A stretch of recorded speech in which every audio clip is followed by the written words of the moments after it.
సంతోషించుకుంటున్నారండి. ఈరోజు టీడీపీ ప్రభుత్వంలో అవినీతి ఆరోపణలు ఎదుర్కొంటున్నారు. అయినా మా నాయకుడు నిజాయితీ పరుడు, మా చంద్రన్నకి మచ్చేంటి అంటున్న తెలుగుదేశం కార్యకర్తలు. కానీ మా నాయకుడు దశాబ్ద కాలం నుంచి కష్టపడుతూనే ఉన్నాడండి. ఈ రోజుకి కూడా ఇవాళ రోజు నామినేషన్ జరుగుతుందంటే మా అందరికి నిజంగా కన్నీటి పర్యంతం అయిపోతుందండి. ఇక ఆయన అధ్యక్ష అని అసెంబ్లీలోకి వెళ్ళగలుగుతాడు. ఈరోజు ప్రజాబలం వచ్చింది, జనబలం వచ్చింది, కూటమి ప్రభుత్వం ఏర్పాటు కాబోతుందంటూ మా అందరికీ ఎంత సంతోషపడుతున్న సమయంలో ఏ నిందా లేని వ్యక్తి అండి, తన సొంత డబ్బుల్ని ప్రజాశ్రేయస్సు కోసం త్యాగం చేసిన వ్యక్తి గురించి మన పార్టీలో పనిచేస్తున్న వాళ్ళు మాట్లాడాలంటే నిజంగా సిగ్గుండాలండి.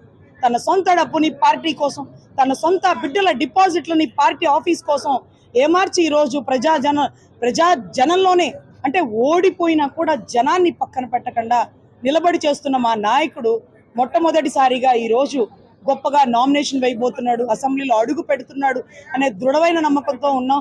కూటమిలో అభ్యర్థిగా భారీ మెజారిటీతో గెలవబోతున్నాడండి.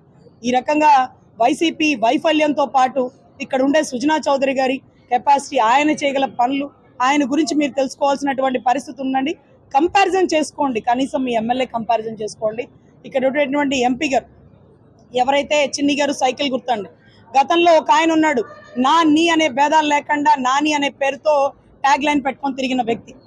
ఈరోజు ఎక్కడ అవకాశం ఉంటే అక్కడ గోడలు దూకి జంప్ అయిపోతున్న పరిస్థితి. ప్రజారాజ్యం పార్టీలో కూడా ఉన్నాడండి. పార్టీ కొంచెం ఎదుగుతున్నప్పుడు నిందలు వేసేసి, అనుమానాలు ఆరోపణలు చేసేసి బయటికి వెళ్ళిపోయిన వ్యక్తి. అంటే గోడచాటు పిల్లిలాగా మాకు బాగా గుర్తండి ప్రజారాజ్యంలో. మళ్ళీ అదే రకంగా పార్టీ ఎదుగుతున్న మూమెంట్లో, పార్టీ కూటమి వస్తున్న టైంలో మళ్ళీ నిందలు వేసేసి, ఆరోపణలు చేసేసి మళ్ళీ ఇంకొక పార్టీలోకి జంప్ అయిపోయిన వ్యక్తి. ఇంకా నమ్మే పరిస్థితి అయితే ప్రజలకు లేదు. జనాల్లో తిరుగుతున్న చిన్ని గారు ప్రజల కోసం ఏదైతే వైద్య శిబిరాలు, అన్న క్యాంటీన్లు జనాలకి బాగా దగ్గరైనటువంటి పరిస్థితి అండి. సో దయచేసి కూటమి అభ్యర్థులను గెలిపించాలి. జగనన్న వైఫల్యాన్ని మీరు మరొక్కసారి మీడియా ముఖంగా తెలుసుకోవాలి. మాట తప్పను మడని తిప్పను అంటూ తిప్పి తిప్పి తిప్పి మడానికి నెప్పొచ్చేసిన పరిస్థితి అండి. ఇక నమ్మే పరిస్థితి లేదు. ఒక్క ఛాన్స్ అన్నారు, ఇచ్చారు, గద్దెనెక్కిచ్చారు. పేనుకు పెత్తనం ఇస్తే తలంతా గొరిగింది అన్నట్టుగా ఈరోజు రాష్ట్రం బోడిగుండ అయిపోయింది. దయచేసి ఇంకొక అవకాశం ఎప్పటికీ ఇవ్వకండి, తరిమి కొట్టండి. పులివెందల్లో కూడా ఓడిస్తే తప్ప మా అమరావతిలో అడుగు పెట్టకుండా ఉంటాడండి. పులివెందల్లో గెలిచిలా మళ్ళీ అసెంబ్లీలో కూర్చోడానికి వచ్చేస్తాడేమో.